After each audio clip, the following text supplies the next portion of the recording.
मित्रों जय श्री राम। बहुत स्वागत है आपका हिंदू जीवन ज्ञान चैनल में। और आज का युग मित्रों आर्थिक युग है। इस युग में यदि आपके पास पैसे नहीं हैं, यानी आप आर्थिक रूप से समृद्ध नहीं हैं, तो आपके पास कितना भी ज्ञान हो, लोग आपको हेय दृष्टि से देखेंगे। उन्हें लगेगा कि आप निर्धन तो हैं ही हैं। चलिए एक कथा पहले सुनाता हूँ। एक पंडित जी थे, बहुत निर्धन थे। तो जब भी वो निकलते थे चौक चौराहे पे तो सबको राम राम कहते थे। जैसे कोई मिल गया तो उन्होंने कहा शशांक भैया राम राम, पवन भैया राम राम, पाहुल भैया राम राम। इस तरह से जिधर से भी गुजरे, कभी उन्होंने देखा अभिषेक भैया राम राम, रविंदर जी राम राम, लेकिन उनके राम राम का कोई जवाब नहीं देता था मित्रों, क्योंकि सब उसको निर्धन समझते थे। वक्त का पहिया घूमा, पंडित जी बहुत समृद्ध हो गए, बहुत अमीर हो गए। फिर वही लोग पंडित जी को राम राम कहते थे, पंडित जी राम राम। तो पंडित जी कहते थे कह दूंगा। तो इस तरह पंडित जी की जिंदगी आगे बढ़ने लगी। तो एक दिन जो है ये लोग, जो लोग उनको राम राम देते थे, उनकी वाइफ के पास पहुंचते हैं, उनकी पत्नी, धर्मपत्नी के पास पहुंचते हैं और कहते हैं कि पंडित जी का दिमाग खराब हो गया, पैसा आ गया है। तो राम राम देते हैं तो राम राम का जवाब भी नहीं देते हैं, कहते हैं कह दूंगा। तो उनकी धर्मपत्नी कहती है कि आज पंडित जी आते हैं तो मैं पूछती हूँ। जब पंडित जी आए तो उन्होंने पूछा कि पंडित जी लोग आपको राम राम देते हैं तो आप लेते नहीं हैं।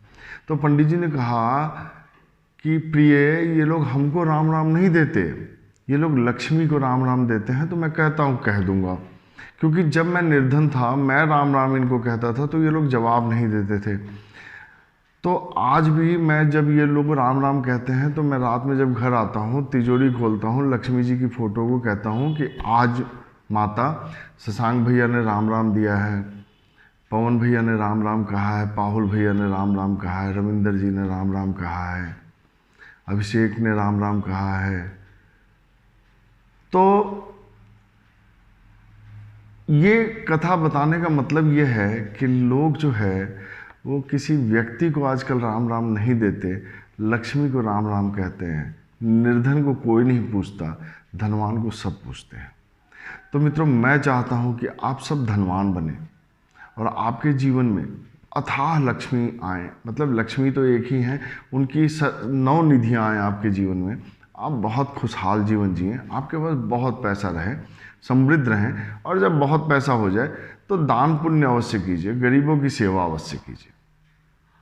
क्योंकि मित्रों जब आप निर्धन होते हैं तो अपने लोग भी साथ छोड़ देते हैं, धनवान होते हैं तो बहुत सारे लोग आपके साथ जुड़ जाते हैं।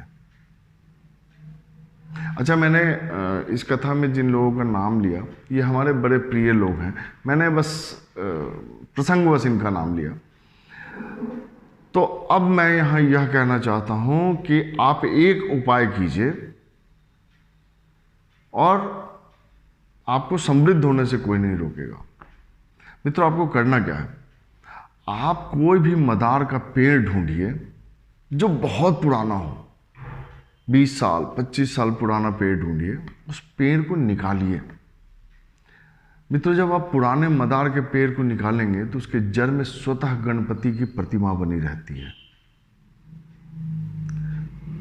आप उस पेड़ से गणपति की वो प्रतिमा निकाल लें, उनको खूब अच्छे से गंगा जल से धो के, गाय के दूध से धो के, उन्हें अपने पूजा गृह में स्थापित करें, उन्हें लाल वस्त्र पहनाएं, एक यज्ञोपवीत जरूर डालें और प्रतिदिन उनको सिंदूर लगाएं, गीला अक्षत चढ़ाएं और दुर्वा अवश्य चढ़ाएं।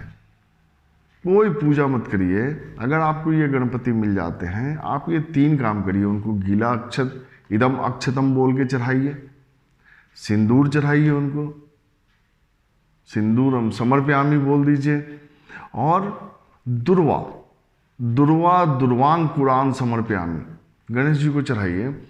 और आप यह करके देखिए मित्रों, आपको समृद्ध होने से कोई नहीं रोकेगा। जो गणपति आपको मिलेंगे उनकी प्राण प्रतिष्ठा नहीं होती, उनका आवाहन विसर्जन नहीं होता, वह स्वतः सिद्ध होते हैं, स्वयंभू होते हैं।